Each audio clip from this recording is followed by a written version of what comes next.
Well, good evening. I want to thank all of you. I bring greetings on behalf of our Council President, Nancy Varro, and all of my colleagues.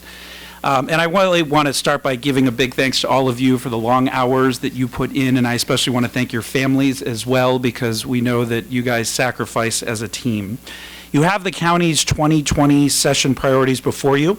You will note that the priorities list this year is short, a one-pager that is focused on what we believe will be the most important issues for the county as we see them today. There's also great alignment with the county executive's priorities and his testimony before you this evening.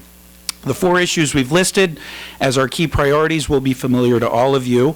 They reflect the critical importance of our public pre-K through 12 education system, the need for greater state investment in our infrastructure, and our constant concerns about state preemption that takes away our authority to make decisions locally. We know that many people are waiting to share their ideas with you tonight, so thank you for the opportunity to address these issues. I'll begin with Kerwin as well. For 3 years now, we've been following the Kerwin Commission and its work since we know that it sets the stage for the relationships between MCPS, the county, and the state for many years to come. The funding work group assigned the responsibility of reworking existing funding formulas has concluded their work, and we give thanks to the full commission. There's a lot of information to digest, but we appreciate the finalization of the recommendations, and we were well represented on the funding work group by Rich Madalino, Senator Nancy King, Delegate Ann Kaiser, Delegate Eric Lutke, and Councilmember Craig Rice.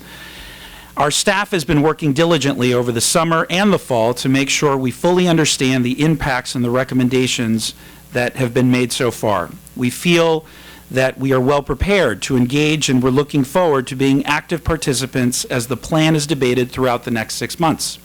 We are supportive of the goals of the Commission and commend the members for their absolute commitment to developing a roadmap for ensuring student success, regardless of circumstances, and to help make sure that Maryland retains its competitive edge.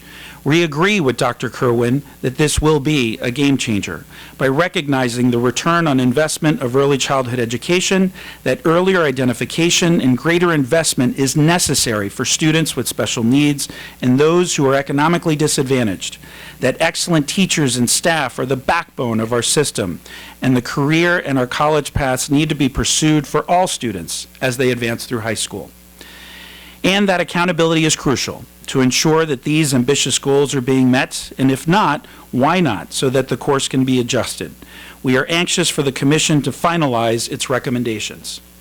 In the meantime, we want to continue to consider the potential impacts of the plan on Montgomery County and our system with a focus on fairness. We are particularly interested in ensuring that the efforts we are currently making to close achievement gaps are recognized, including the level of spending we are already committing, not just for our pre-K initiatives, for example, but potentially how other expenditures in the county that the county makes on behalf of our school system. We want to make sure they're recognized. We will also be interested in understanding how new spending mandates will be phased. At some point, since our collective constituents are both state and local taxpayers, we will be interested in the state's financing strategy, again, from a fairness perspective.